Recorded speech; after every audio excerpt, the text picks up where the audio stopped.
Hey folks, this is Kalani. With patch 7.2 now on the background downloader, and with the current PvP season coming to an end shortly, it's safe to say we'll be seeing our next large content patch before too long. So let's have a look at what we have in store when 7.2 hits live servers.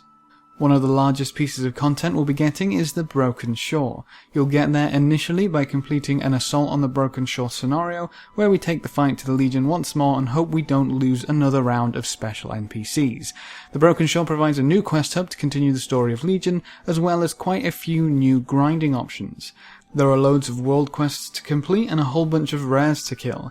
Any rare that spawns will show on your map as a skull, similar to the Legion pre-launch event.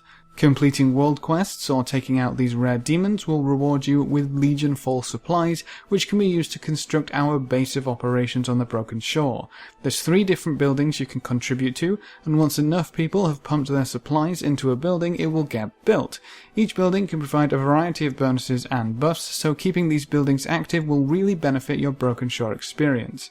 Some examples of these bonuses include unlocking rare treasures across the Broken Shore, being able to summon assistance while fighting in the Broken Shore, and even being granted the chance of being refunded your Seals of Broken Fate when you fail a bonus roll.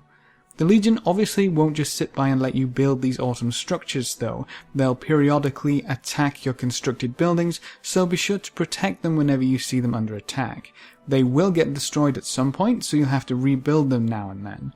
You'll also be able to take part in the Centenax events. There's a huge Legion ship patrolling the skies of the Broken Shore, and if you kill monsters where the ship is patrolling, you'll have a chance to get a Centenax beacon.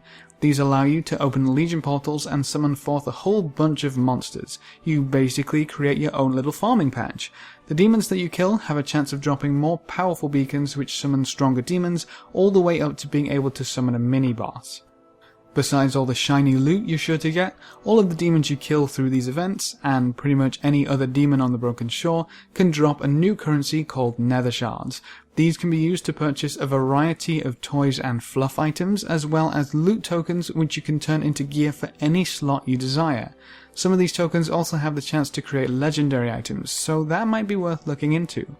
These gear tokens are a great way to help any undergeared characters catch up. The new faction you'll be gaining reputation with on the Broken Shores is the Armies of Legion Fall, which is required for the new Pathfinder Part 2 achievement, so it's going to be pretty important. There will also be a new dungeon opening up on the Broken Shore called the Cathedral of Eternal Night, which finishes up the quest line which you start in the assault scenario and make sure you get to kill the Dreadlord who was messing you around. The next raid will also be located on the Broken Shore, but won't open for some time after 7.2 releases. There will be a quest chain which leads up to the opening of the Tomb of Sargeras, so make sure to keep your eyes open. While we head to the Broken Shore to take the fight to the Legion, they're kind of taking the fight to us at the same time. Demonic invasions will appear across the Broken Isle zones and need to be repelled if we are to succeed against the Burning Legion. These will target one zone at a time and replace all the world quests in that zone for the duration of the invasion, but don't worry, there's new invasion world quests which will count towards the emissary of the zone currently being invaded, so you can still knock out your emissary quests with no problem. When you complete a few invasion world quests, you'll need to target a specific invasion area, and once that's done, you can enter a 3-player scenario to go up into the Legion ships and kill off one of the Legion's big bad guys. Keeping the Broken Isle safe isn't going to be easy, but it sure needs to be done.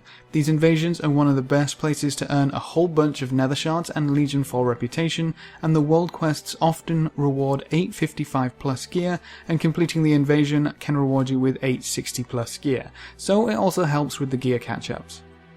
As I mentioned earlier, patch 7.2 brings us the Pathfinder Part 2 achievement, which unlocks flying for the Legion expansion. That means you can fly across the Broken Isles and the Broken Shore, making your daily emissary or dungeon migration so much easier.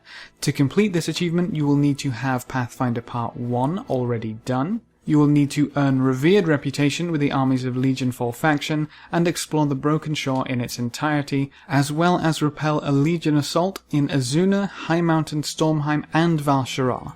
Manage to get all that done and you can fly in Legion. After you've unlocked flying, you can then go on to get your very own class-specific mount with a little bit of work and a small quest line. I already said there's a new dungeon coming on the Broken Shore, but there's a whole bunch of dungeon changes coming along with it. First, every other dungeon will have its difficulty increased, and the item levels of its loot will also be bumped up as well. Normal dungeons will now drop 825s, Heroic will drop 845s, and Mythic will drop 865. That also means that Mythic Plus levels will scale up a bit differently, but reward higher item level gear overall. Karazhan has also been split into two, Lower and Upper Karazhan, retuned for Heroic and added to the Dungeon Finder so you can happily queue into it without having to find a group beforehand. Court of Stars and Archway have also had Heroic versions added, allowing you to queue into those for the Dungeon Finder too. There are also going to be Vantus runes added for Mythic Plus dungeons, so if you feel like you need that extra little boost for one specific dungeon, you can craft and use Vantus runes, which is a cool little addition. Legendaries are getting quite a few interesting additions too, in the form of crafted legendary items. There will be one craftable legendary for each armor type, and they require a legendary regent, which can be purchased from the armies of Legionfall for nether shards. You'll also need the profession which crafts the armor type you're after, as well as quite a few typical regents for your armor type. They have some quirky legendary procs, but they all come with 3 sockets standard, giving you the ability to add another 450 of any stat you wish onto their stat budget. You may want to keep a close eye on any legendaries you already have as well, because there's a whole bunch of new tuning and balancing changes to our existing legendaries, so some could become better than before and some might get the nerf bat. As well as the crafted legendaries being added to professions, a few other changes are in store. The quest to build the Obliterum Forge is being done away with, everyone will have the forge unlocked as baseline, and all crafted gear is also getting bumped up to 835 for the basic crafted pieces, and the upgrading via Obliterum is having its cap increased to 875. You can also now obtain artifact power from archaeology, making it a little bit less of an annoying grind. We will also finally have a way to earn a reputation past Exalted. For every 10k rep you get with any of the Legion factions past Exalted, you will be rewarded with a special satchel unique to that reputation, which could include pets, mounts, or toys, all themed around the reputation you got the satchel for. To earn the extra reputation, you just need to do whatever you did to get Exalted. The same types of content will award the same reputation they always did. The only exception to this is you won't be able to use any reputation tokens saved from before 7.2 to get a head start on the bonus loot, so you might as well just throw them to your alts. Patch 7.2 will also bring a new set feature into the transmog window, which allows you to easily track and collect sets of gear, a new pet battle dungeon where you can take your favourite battle pets and brave untold dangers, new spell animations for hunters, death knights and balance druids, as well as more changes to tab targeting to hopefully get it right this time. There's bound to be a bunch of other little things coming in 7.2 as well, but that should give you a pretty decent overview of what to expect when 7.2 does hit live servers, which honestly should be within the next month at the very latest. I'd say maybe 2 weeks. I'm sure we'll get something official before too long. But that's it for this video. If you have any questions or queries, please leave them in the comment section below and I'll get back to you as soon as possible. Or hop on over to Discord. We have a server at discord.gg/Kalani. Great place to come ask questions or just hang out.